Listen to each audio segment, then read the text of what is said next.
आज की इस कहानी का नाम है मेरा दुश्मन।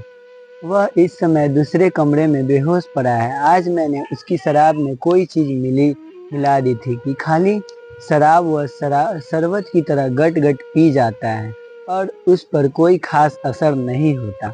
आंखों में लाल ढोरे से झुलने लगते हैं। माथे की सिकने पसीने में भीग कर दम उठती है। होठों का जहर और उजागर हो जाता है और बस होश व हवास बदस्तूर कायम रहते हैं। हैरान हूँ कि यह तरकीब मुझे पहले कभी क्यों नहीं सूझी। शायद सूझी भी हो और मैंने कुछ सोचकर इसे दबा दिया हो। मैं हमेशा कुछ न कुछ सोचकर कई बातों को दबा जाता हूँ। आज भी मुझे अंदेशा तो था कि वह पहले ही घूंट में जायका पहचान कर मेरी चोरी पकड़ लेगा, लेकिन गिलास खत्म होते होते उसकी आंखों बुझने लगती थी और मेरा हौसला बढ़ गया था। जी मैं आया था कि उसी क्षण उसकी गर्दन मरोड़ दूं, लेकिन फिर नतीजे की कल्पना से दिल दहलकर रह गया था। मैं समझता हूँ कि हर बुज़दिल आदमी की कल्पना बहुत तेज होती है, हमेशा उसे हर खतरे से बचा ले जाती है। फिर भी हिम्मत बांधकर मैंने एक बार सीधे उसकी ओर देखा। जरूर था, इतना भी क्या कम है कि साधारण हालात में मेरी निगाहें सहमी हुई सी उसके सामने इधर उधर फड़फड़ाती रहती हैं। साधारण हालत में मेरी स्थिति उसके सामने बहुत असाधारण रहती है। खैर, अब उसकी आंखें बंद हो चुकी थी और सर झूल रहा था। एक ओर लुढ़कर गिर जाने से पहले उसकी बाहें दो लदी हुई ढीली टहनियों की सुस्त सी उठान के साथ मेरी ओर उठ आई थी। उसे इस तरह लाचार देखकर भ्रम हुआ था कि वह दम तोड़ रहा है, लेकिन मैं जानता हूँ कि वह मुंजी किसी भी क्षण उछलकर खड़ा हो सकता है।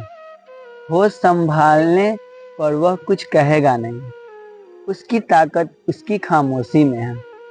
बातें वह उस जमाने में भी बहुत कम किया करता था, लेकिन अब तो जैसे बिल्कुल गूंगा हो गया है।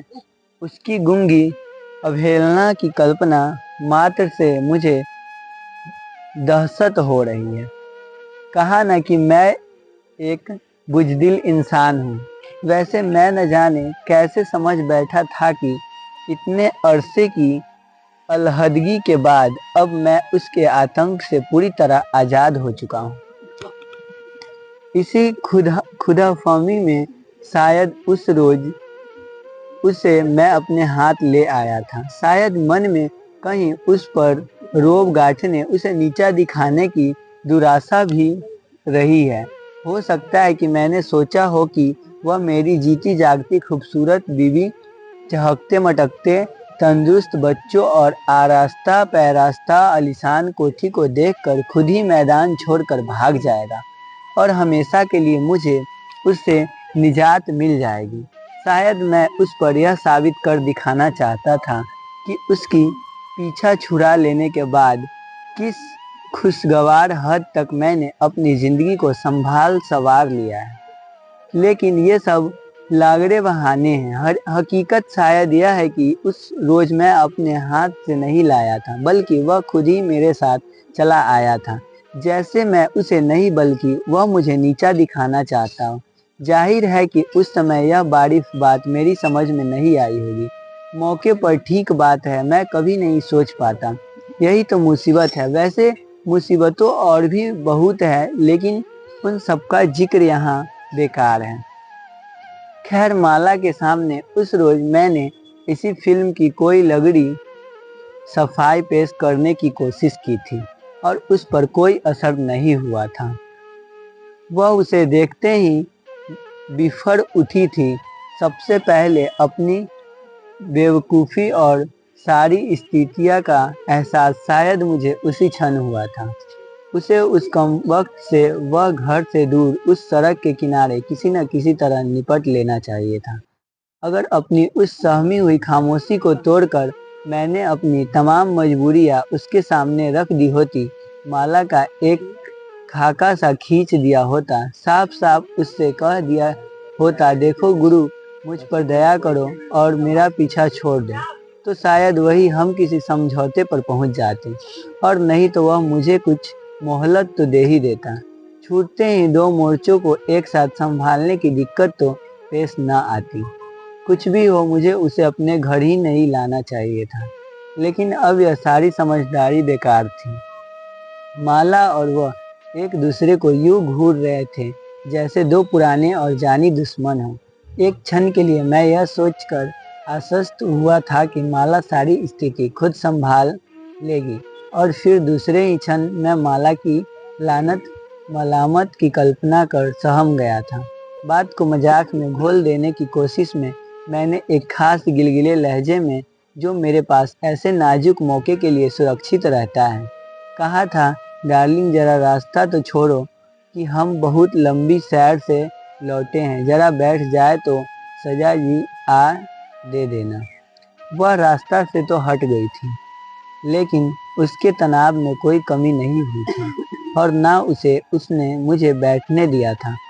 साथ ही उस मुर्दार ने मेरी तरफ यूं देखा था जैसे कह रहा हो, तो तुम वाइफ इस औरत के गुलाम बनकर रह रहे हो, और खुद को उन दोनों की तरफ यूं देख रहा था जैसे एक की नज़र बचाकर दूसरे से कोई संजीसी संबंध पैदा कर लेने की ख्वाहिश हो।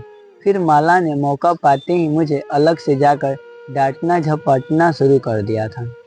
मैं पूछती हूँ कि यह तुम किस आवागर्द को पकड़कर साथ ले आए हो? जरूर कोई तुम्हारा पुराना दोस्त होगा, है ना? इतने बरस शादी को हो चले, लेकिन तुम अभी तक वैसे के वैसे ही रहे। मेरे बच्चे उसे देखकर क्या कहेंगे? पड़ोसी क्या सोचेंगे? अब कुछ बोलोगे भी? मैं हैरान था कि क्या बोलूं। माला के सामने मैं बोलता कम हूँ, ज़्यादा समय तौलने में ही बीत जाता है, और उसका मिजाज और बिगड़ जाता है। वैसे उसका गुस्सा बचा था, उसका गुस्सा हमेशा बचा होता है। हमारी कामयाब शादी की बुनियाद भी इसी पर कायम है।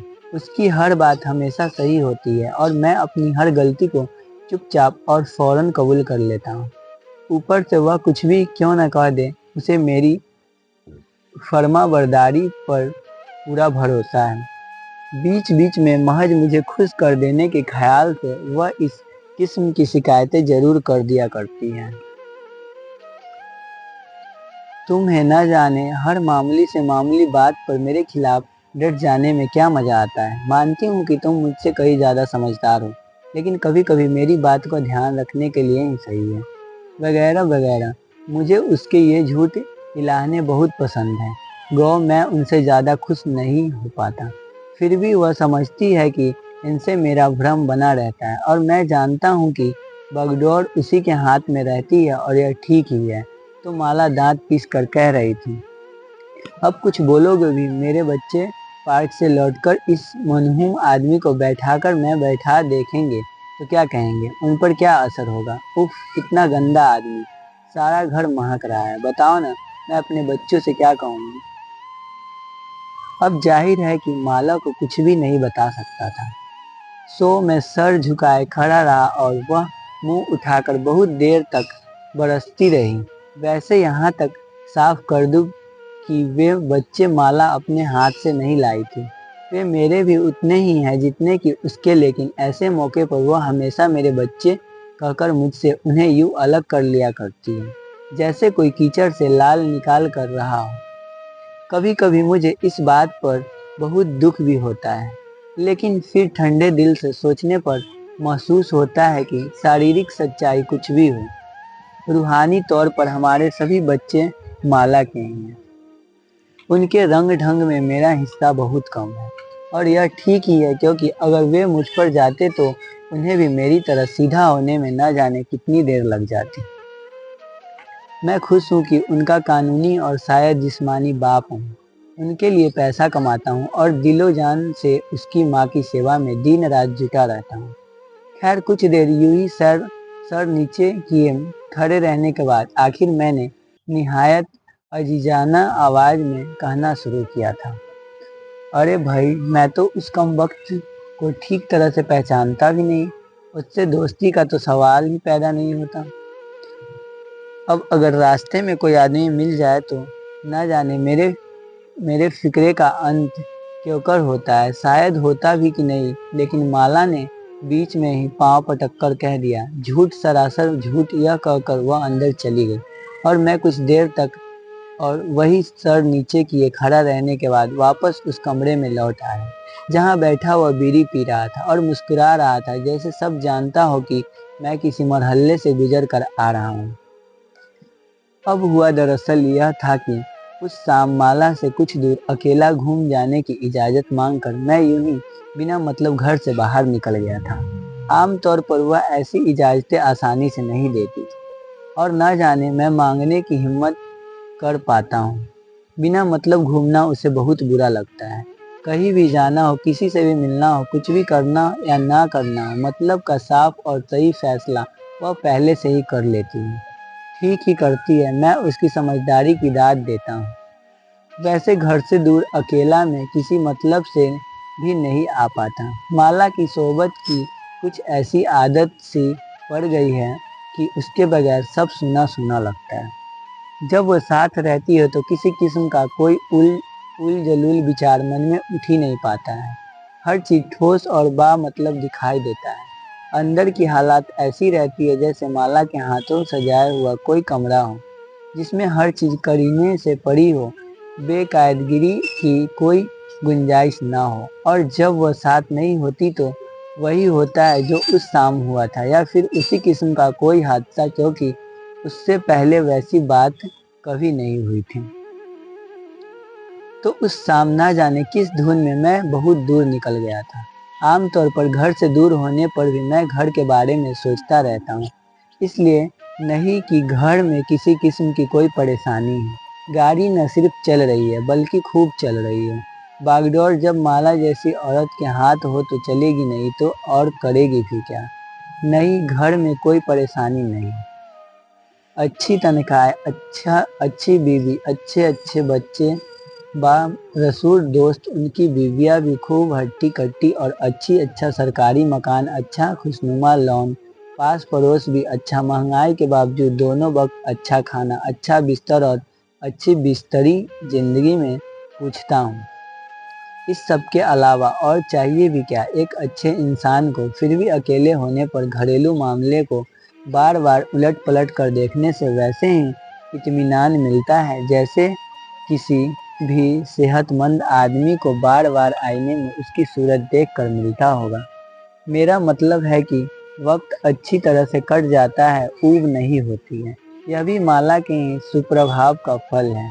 नहीं तो एक जमाना था कि मैं हरदम ऊब का शिकार कर रहा करता था। हो सकता है कि उस शाम दिमाग कुछ देर के लिए उसी गुजरे हुए जमाने की ओर भटक गया हो। कुछ भी हो, मैं घर में बहुत दूर निकल गया था और फिर अचानक वह मेरे सामने आ खड़ा हुआ था।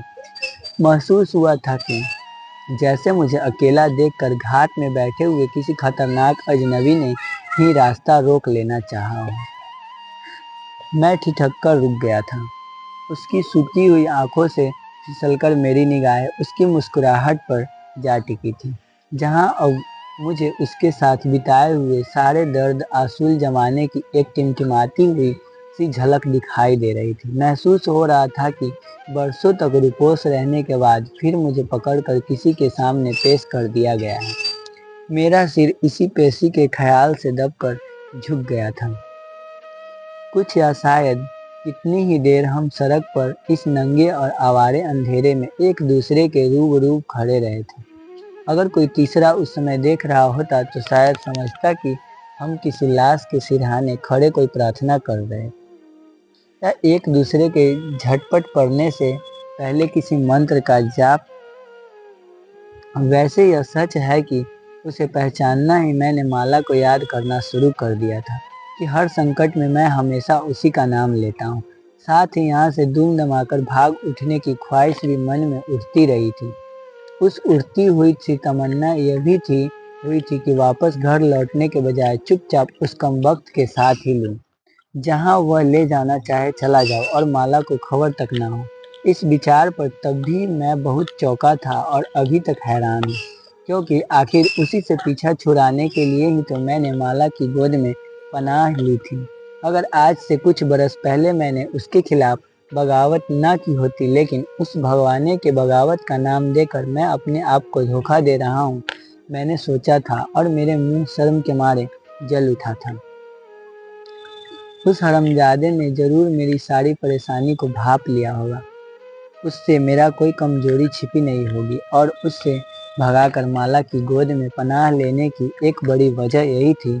उसकी हंसी मुझे सूखे पत्ते की हवतनाक खड़खड़ाहट सुनाई दे रही थी, और उस खड़खड़ाहट में उसके साय में गुजारे हुए जमाने की बेशुमार बातें आपस में टकरा रही थी। बड़ी ही मुश्किल से आंख उठाकर उसकी ओर देखा था।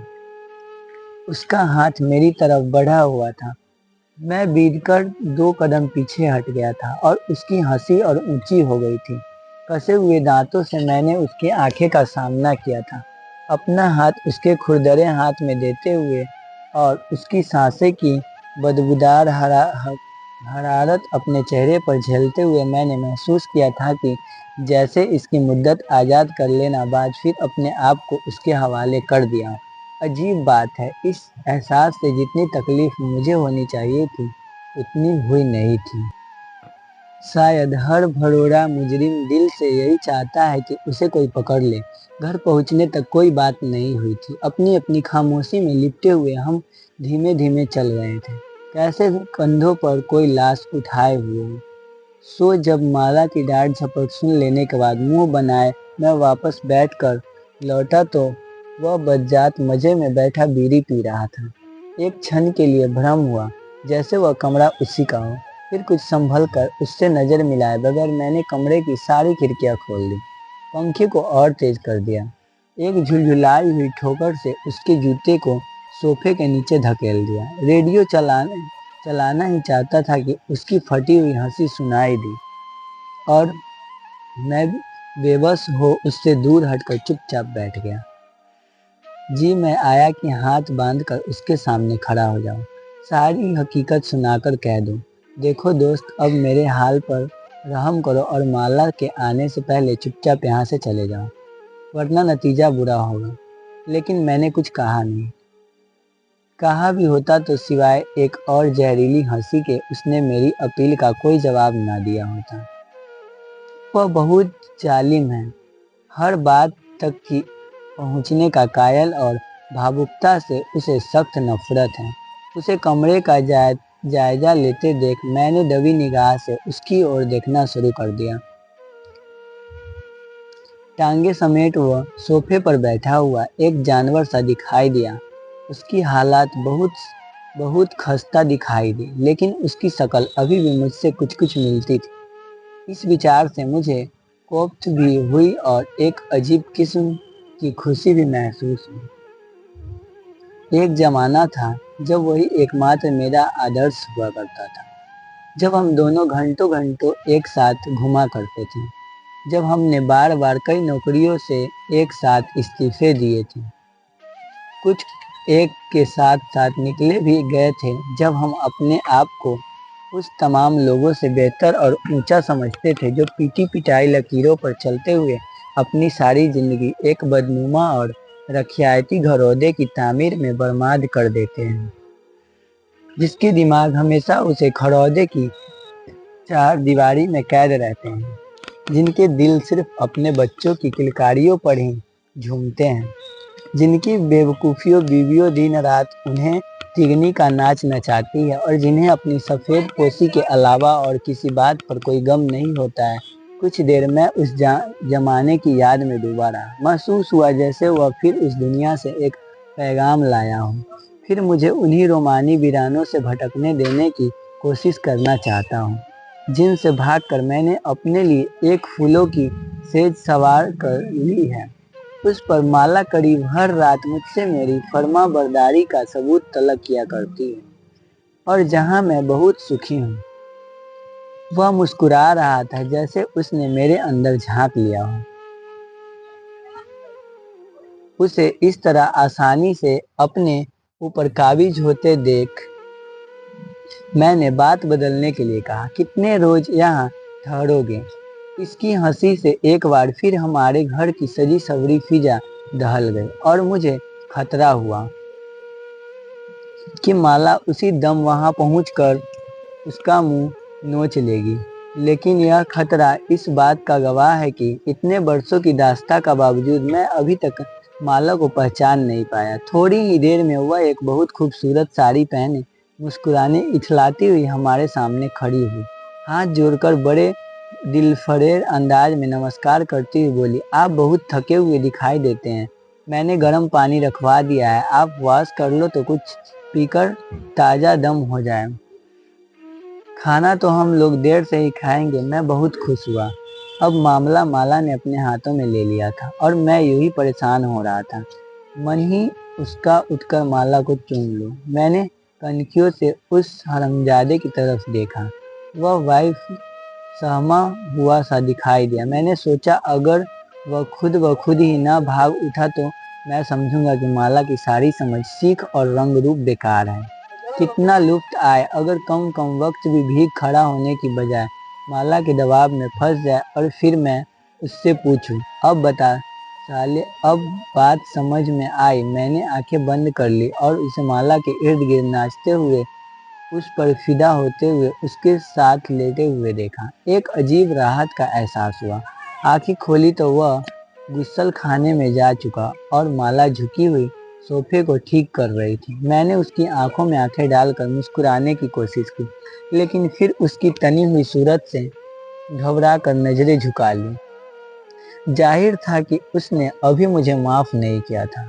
नहाकर वह बाहर निकला तो उसने मेरे कपड़े पहनते हुए थे। इस बीच माला ने बियर निकाल ली थी और उसका गिलास भरते हुए पूछ रही थी, आप खाने में मिर्च कम लेते हैं या ज़्यादा? मैंने बहुत मुश्किल से हंसी और काबू किया। उस साले को तो खाना ही कब मिलता होता, मैं सोच रहा था और माला की होशियारी पर खुश हो रहा था। कुछ देर हम बैठे पीते रहे। माला उससे घुल मिलकर बातें करती रही, उससे छोटे छोटे सवाल पूछती रही। आपको यह शहर कैसा लगा? बियर ठंडी तो है ना? आप अपना सामान कहाँ छोड़ा है? और वह बंगले झांकता रहा। हमारे बच्चों ने आकर अपने अंकल को ग्रीट किया। बारी बारी उसके घुटने पर बैठकर अपना नाम बगैर बताए एक दो गाने गाकर और फिर गुड नाइट कहकर अपने कमरे में चले गए। माला की मीठी बातें से यूं लग रहा था जैसे हमारे अपने ही हल्के का कोई तकल्लुफ़ दोस्त कुछ दिनों के लिए हमारे पास आ ठहरा हो और उसकी बड़ी सी गाड़ी हमारे दरवाजे के सामने खड़ी हो। मैं बहुत खुश था और जब माला खाना लगवाने के लिए बाहर गई तो उस शाम पहली बार मैंने बेधड़क उस कमीने की तरफ देखा।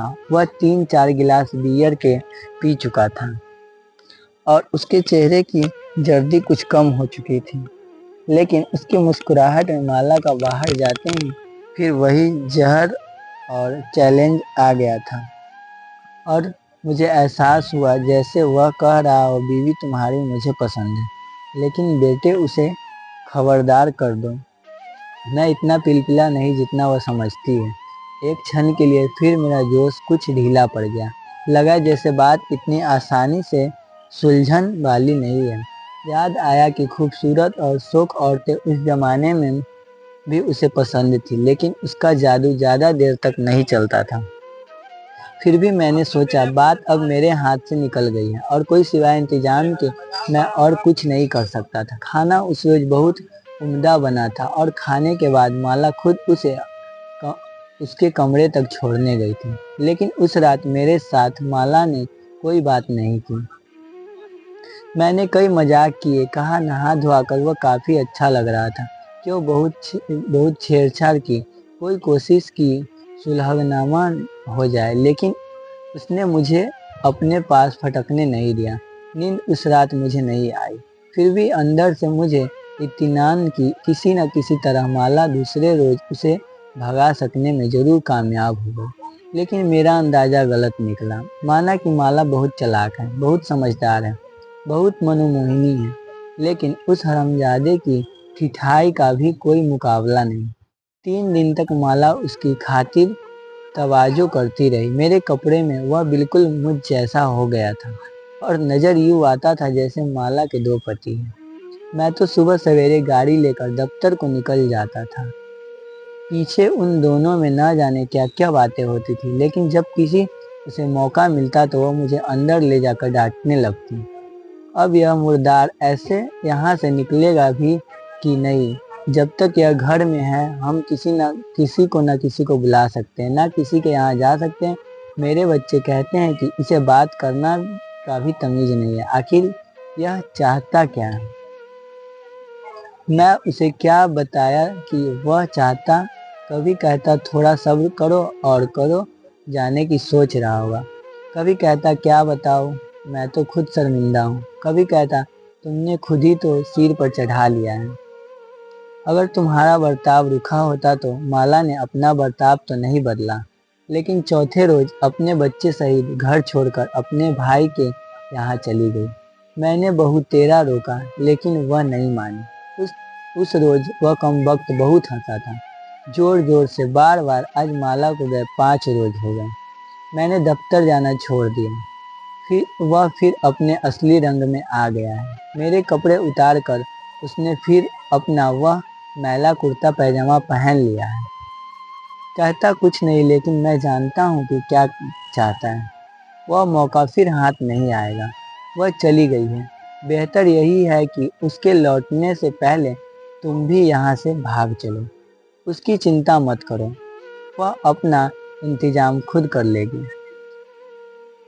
और आज आखिर मैं उसे थोड़ी देर के लिए बेहोश कर देने में कामयाब हो गया हूँ। अब मेरे सामने 2 रास्ते हैं। एक यह है कि होश आने से पहले मैं उसे जान से मार डालूं, और दूसरा यही कि अपने ज़रूरी सामान बांध कर तैयार हो जाऊं, और ज्यों ही उसे होश आया हम दोनों फिर उसी रास्ते पर चल दें जिससे भागकर कुछ बरस पहले मैंने माला की गोद में पनाह ली थी। अगर माला उस समय यहाँ होती तो कोई तीसरा रास्ता भी निकाल लेती, लेकिन वह नहीं, और मैं नहीं जानता कि क्या करूँ। तो दोस्तों, आज की कहानी आपको कैसी लगी कमेंट बॉक्स में ज़रूर बताना, और चैनल पर नए हो तो चैनल को सब्सक्राइब करके वीडियो को ज़रूर से ज़रूर लाइक करें।